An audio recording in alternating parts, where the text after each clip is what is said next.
भैया साधना का शोरगुल परमात्मा को खींच लेता है, लेकिन ध्यान रखना,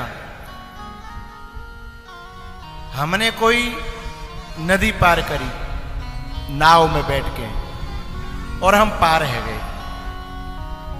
अब नाव छोड़नी पड़ेगी कि नहीं छोड़नी पड़ेगी? घर पहुंचे हुए कहलें हाँ या ना तो बोलो, छोड़नी पड़ेगी।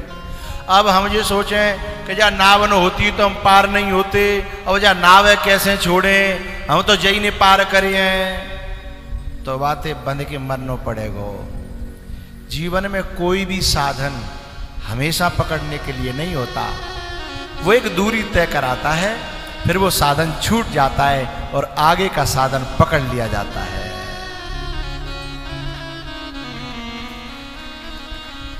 लेकिन कोई गुरु होगा तब तो क्या पकड़ना है और क्या छोड़ना है ये वही बताएगा। यशोदा से क्या, यशोदा यहां साधक है, एक रोल अदा कर रही है, किरदार। भगवान कह रहे हैं कि जे साधन तब तक हो जब तक मैं नहीं आयो। अब मैं आएगो ना भाई, जा धर्रक मर्रक को मतलब मैं यहां तक आएगो। अब जब मैं आएगो, मेरे आए पे तू जय में लगी रहेगी तो जे ठीक ना है। मैं तेने बुलायो, अब तू मुझे दूध पिया। लेकिन साधक की आसक्ति उस साधन में हो जाती है। अब वो लगी है, बोले रुक लेने, थोड़ी देर बाद पियाऊंगी। अरे वो अभी क्या है कि अभी थोड़ा मैंने अभी शुरू किया है और आधो सो है पायो है, अब यदि बंद कर दूंगी तो दोबारा फिर मुझे उतनी मेहनत करनी पड़ेगी। और अब जो गर्म है ना कि सर्दी के दिन आए, फिर जामे मुझे गर्म पानी देनो, बोलो करो देनो परेगो, नहीं कर जा। अब ये यशोदा की यहां गलती है, अपनी चला रही है। कभी कभी हम लोग जीवन में सदगुरु को बुलाते हैं, सदगुरु को पाने के लिए न जाने कितनी साधनाएं करते हैं, कितने तीर्थ करते हैं, कितने उपाय करते हैं, कितनी मन्नतें मांगते हैं, कितने आभार प्रकट करते हैं, लेकिन जब गुरु जीवन में आ जाए तो फिर अपनी चलाने लगते हैं। ये नादानी है?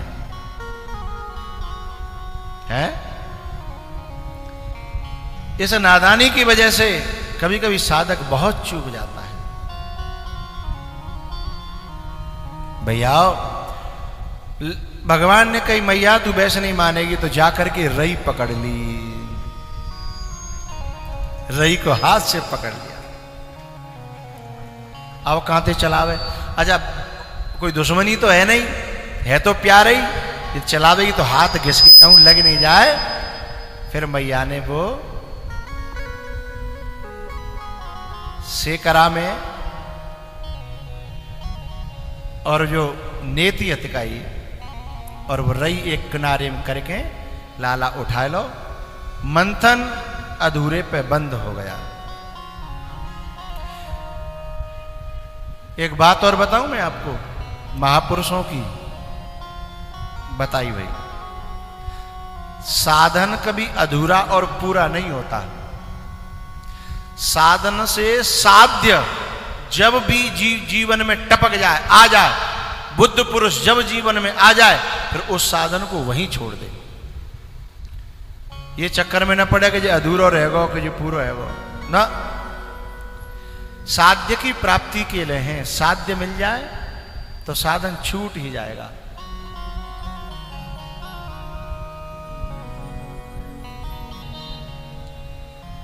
क्या हुआ?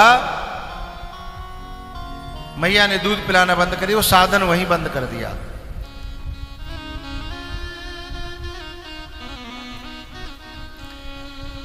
इतने में का भयो दूध प्यारे लाला है और उधर बरोसी में दूध गर्म है रो तौला में।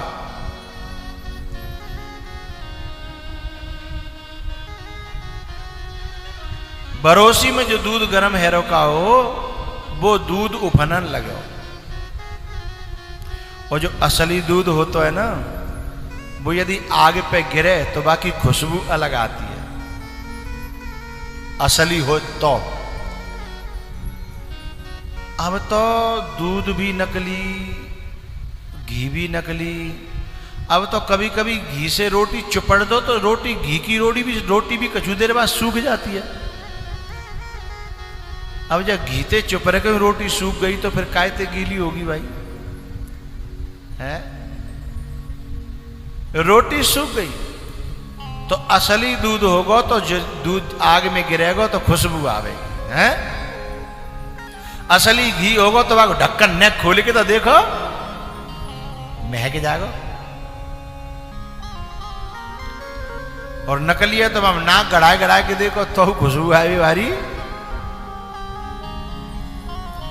जब दूध के जरवे की खुशबू आई, एकदम निगाह गई यशोदा की, हाय राम मेरा दूध उफन गो।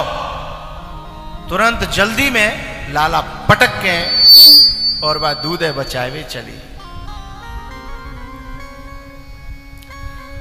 दौड़ पड़ी। अब दूध बचावे तो गई, पर वो तो नाराज है गो कि बताओ हमारी दूध के बराबरी कीमत ना है। जब दूध उफने हो तो हम तो ऐसे फेंके जैसे दूध में थे माँ की निकाल के फेंक दे जाते, ऐसे पटक की गई हमें, बताओ हमारी इतनी कीमत नहीं है जा घर में। एक बहुत प्यारा सा सिद्धांत, कथा में सिद्धांतों से जो हृदय प्रफुल्लित होता है उसका आनंद कुछ अलग होता है।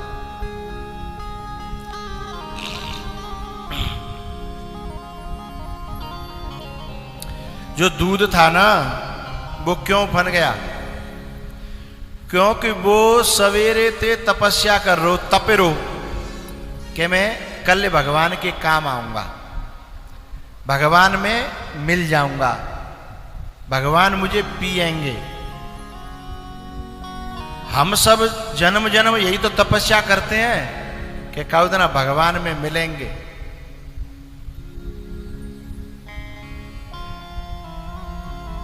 और वहां का जो गड़बड़ दिखे, जो दूध था वेदांत की भाषा में तो कहेंगे दूध भी एक तरह से ब्रह्म है।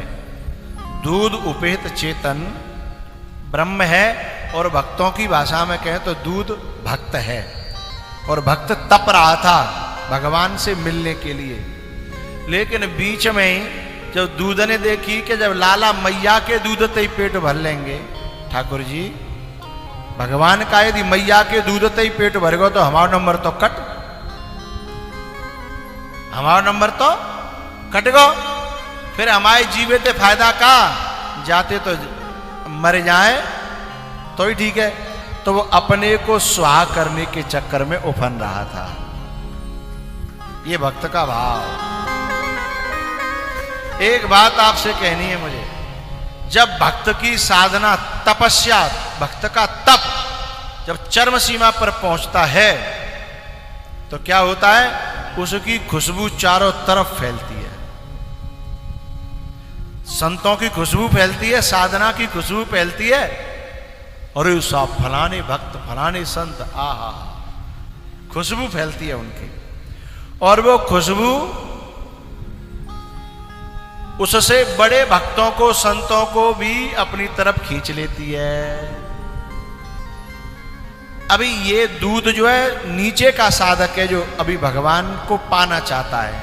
लेकिन बड़ी साधक कौन है? यशोदा, जिसने भगवान को पा लिया है, जिसकी गोद में ब्रह्म खेलता है। ठीक है?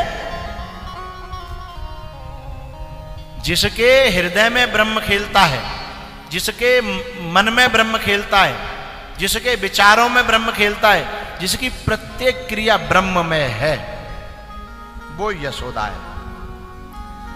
लेकिन अभी ब्रह्म से मिलना चाहता है, जुड़ना चाहता है, वो दूध है। तो जब कोई साधक हताश और निराश होता है तपते तपते, तो कोई बड़ा साधक आकर के उसमें 2 छींटे मार देता है कि चिंता मत कर, तेरा नंबर आवेगा, हम है ना ऊपर, हैं? उसे सांत्वना देता है। जब दूध उफनता है तो माताएं छींटा देती है ना। ये छींटा क्या है? ये उनका आशीर्वाद, उनकी सांत्वना।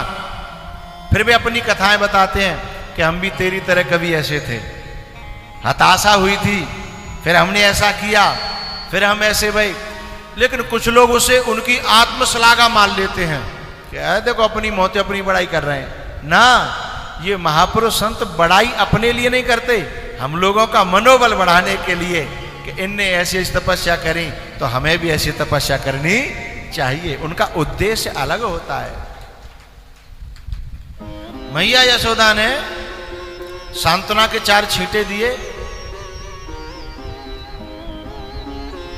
और दूध को बचा लिया। लेकिन दूध को तो बचा लिया, लेकिन दूध वाला नाराज हो गया। कौन? अरे जा पटक के आई गई, वो नाराज हो गया। यहां बड़ा गहरा सिद्धांत है ठाकुर जी का। ठाकुर जी कहते हैं कि जब तू मेरे इतनो नजदीक आ जाए, इतनो नजदीक आ जाए यशोदा के बराबर, फिर संसार में परोपकार में फंसने की जरूरत नहीं है।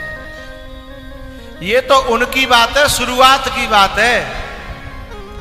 लेकिन तू मेरे इतना नजदीक आ गया, इतना करीब आ गया, अब तू दुनिया के प्रपंच में फंस रहा है। एक बड़ा प्यारा श्लोक है, उत्तमा सहजावस्था मध्यमा ध्यान धारणा कनिष्ठा शास्त्र चिंतनम तीर्थ यात्रा धमा धमा।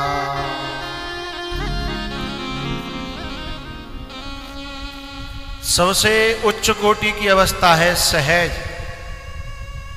फिरत स्नेह मगन सुख अपने नाम प्रसाद सोच नहीं सपने फिरत स्नेह मगन सुख अप। आत्म सुख में, आत्म सुख में